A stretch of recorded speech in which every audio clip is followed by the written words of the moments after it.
Assalamualaikum warahmatullahi wabarakatuh. Perkenalkan, kami dari kelompok 4 yang anggotanya terdiri dari Siti Marwah, Turangga Pramudia, Ajarah Dwi Agesta, Wiana Puspitaningrum, dan Anissa Febrianti.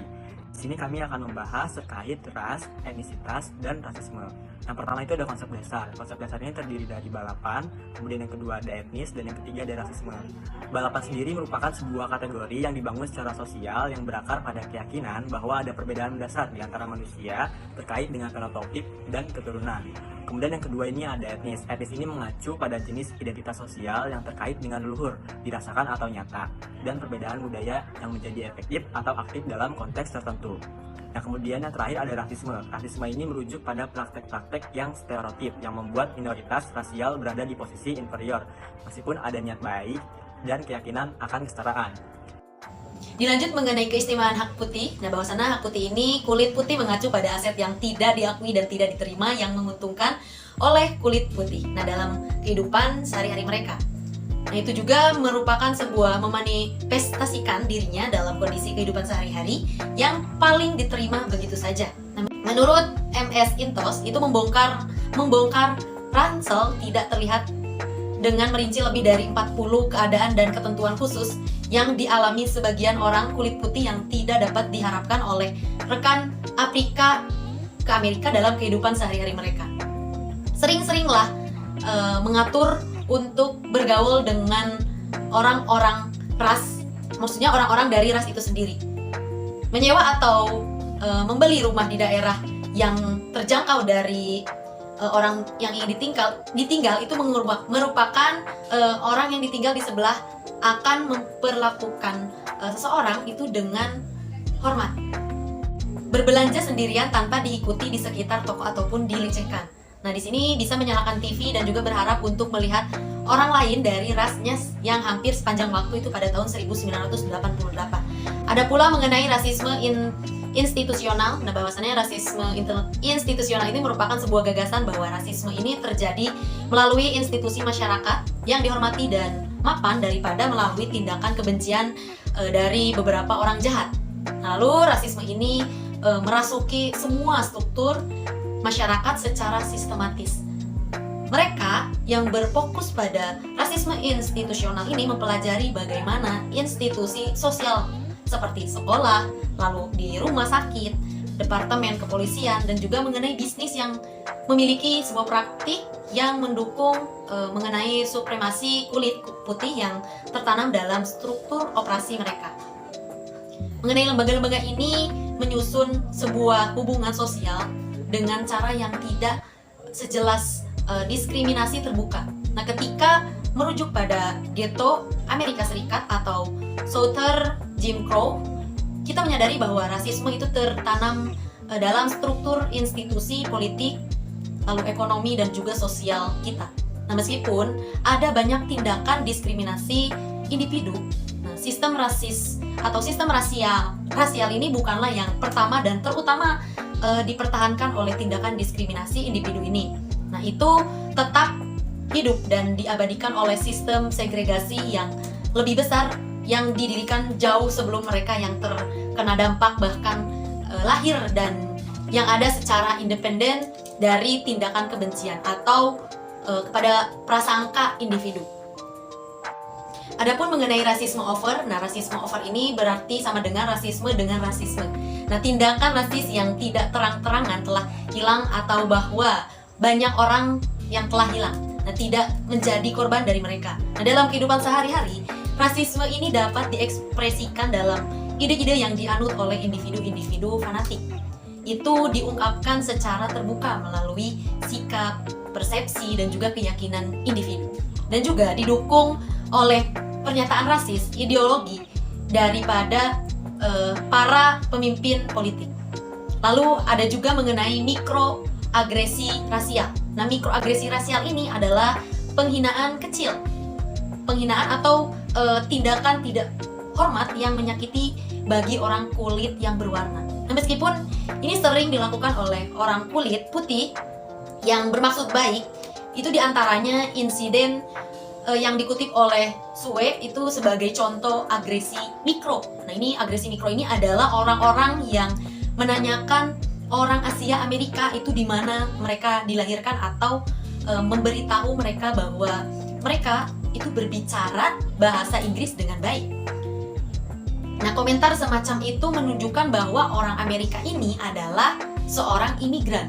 Bahkan ketika mereka dan keluarga mereka itu telah berada di negara ini ataupun di negaranya itu selama beberapa generasi, itu menurut Sue pada tahun 2010.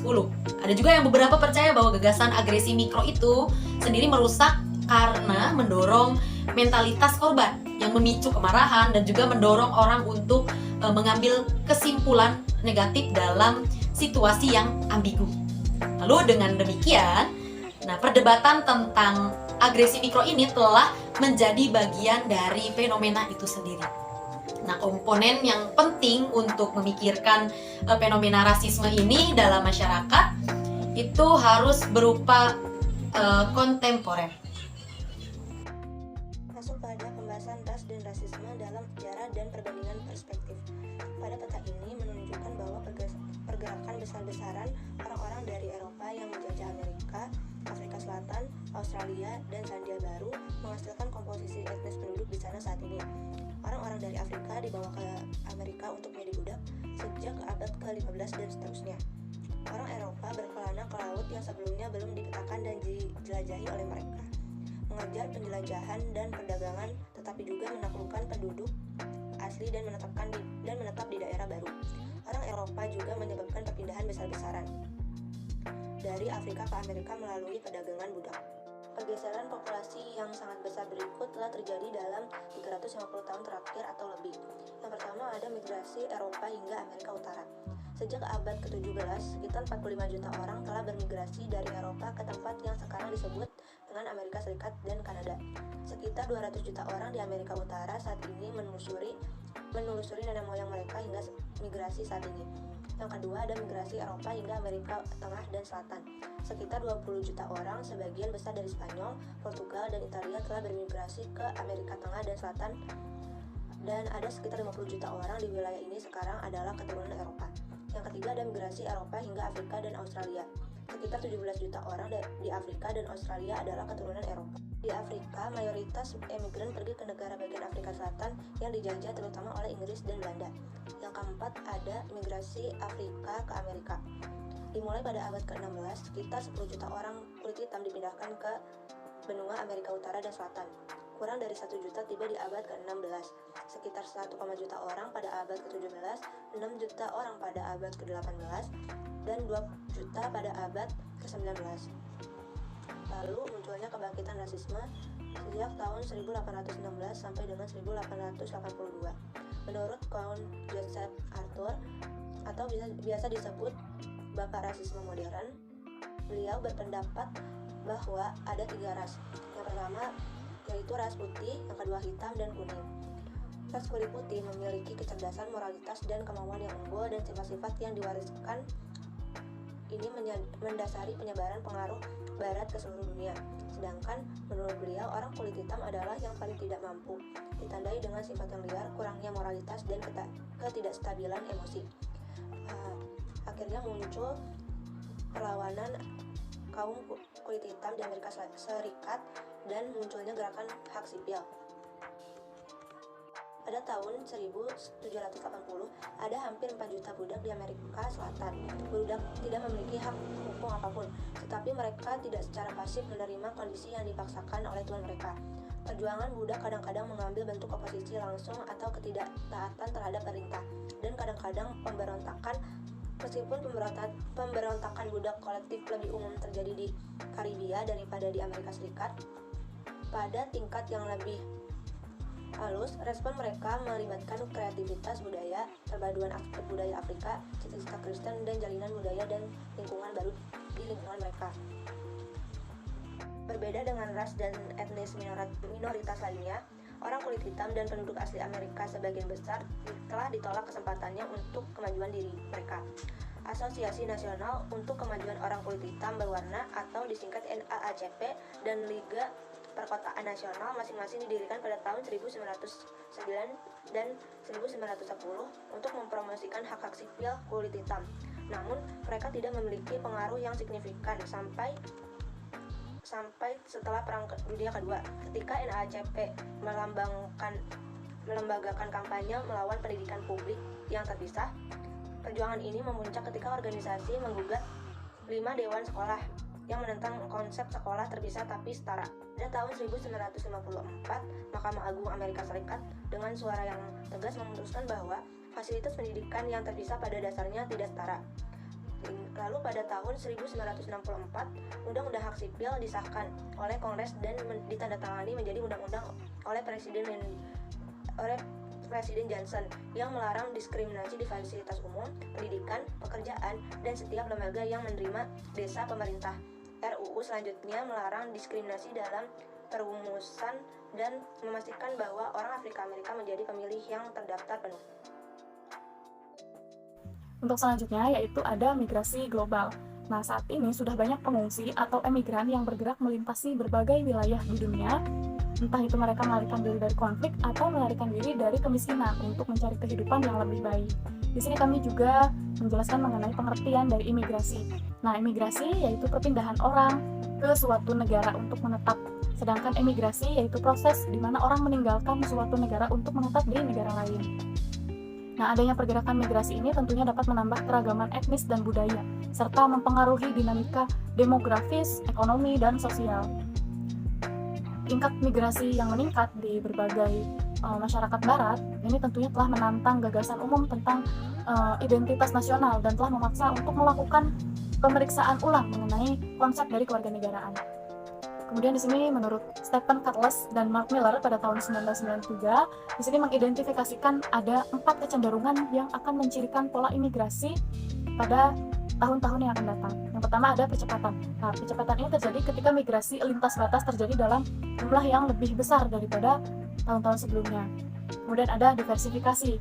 Nah, diversifikasi ini adalah ketika sebagian besar negara sekarang itu menerima imigran dari berbagai jenis yang berbeda dengan masa-masa sebelumnya, seperti misalnya imigrasi tenaga kerja atau imigrasi pengungsi. Lalu yang ketiga yaitu ada globalisasi. Globalisasi ini terjadi ketika migrasi telah menjadi lebih global yang melibatkan banyak negara sebagai pengirim atau penerima. Kemudian ada feminisasi. Nah, feminisasi ini yaitu ketika sebagian besar migran adalah perempuan atau didominasi oleh perempuan. Kemudian selanjutnya ada diaspora global. Nah, diaspora global atau diaspora global ini merupakan penyebaran populasi etnis dari tanah air asli ke daerah asing. Dan seringkali ini dilakukan dengan cara terpaksa atau dengan keadaan yang traumatis. Nah, terlepas dari keragaman bentuk, menurut Cohen pada tahun 1997, diaspora ini meliputi berbagai aspek, diantaranya yaitu perpindahan paksa atau sukarela dari tanah air ke wilayah yang baru.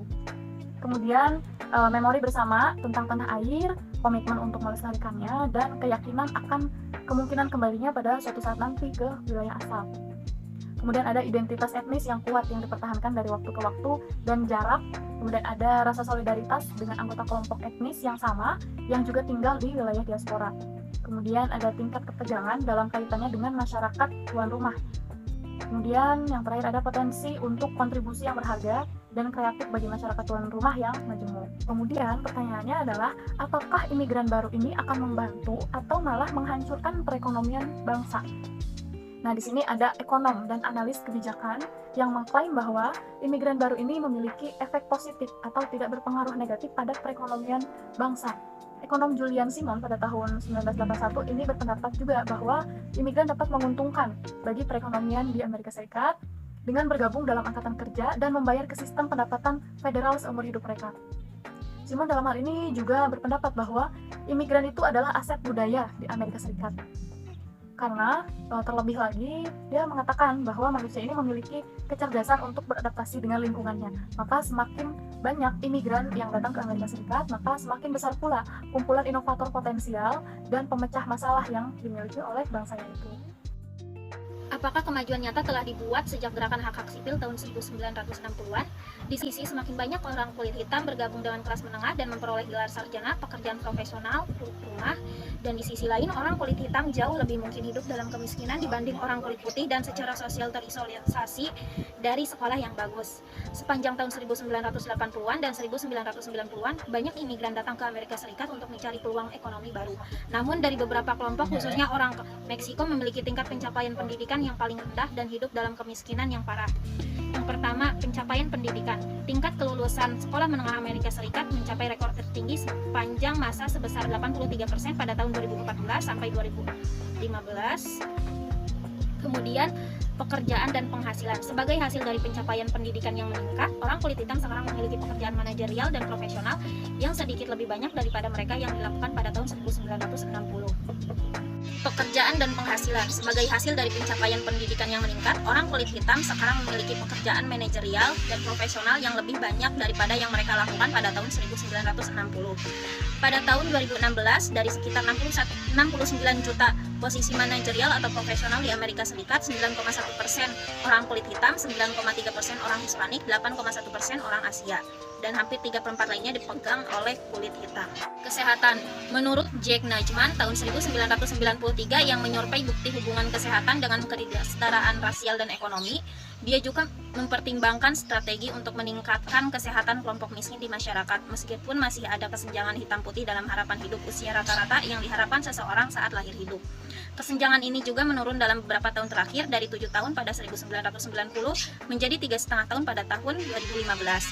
Penurunan ini sebagian disebabkan oleh penurunan yang lebih besar dalam tingkat kematian orang kulit hitam karena penyakit jantung, kanker, dan HIV. Kemudian untuk segregasi perumahan. Segregasi lingkungan tampaknya telah menurun sedikit selama seperempat abad terakhir. Studi menunjukkan bahwa praktik diskriminatif antara klien kulit hitam dan kulit putih. Douglas S. Massey dan Nancy Denton berpendapat bahwa sejarah segregasi rasial dan bentuk urbannya bertanggung jawab atas kelangsungan kemiskinan kulit hitam dan berlanjutnya polarisasi hitam dan putih. Kemudian untuk kekuatan politik, konflik kekerasan di seluruh dunia semakin menjadi perang saudara dengan dimensi etnis. Dalam dunia yang tumbuh saling ketergantungan dan persaingan, faktor internasional menjadi lebih penting dalam membentuk hubungan etnis. Sementara efek konflik etnis internal dirasakan jauh di luar batas negara, terkadang memprovokasi intervensi militer dan terkadang membutuhkan pengadilan kejahatan perang internasional.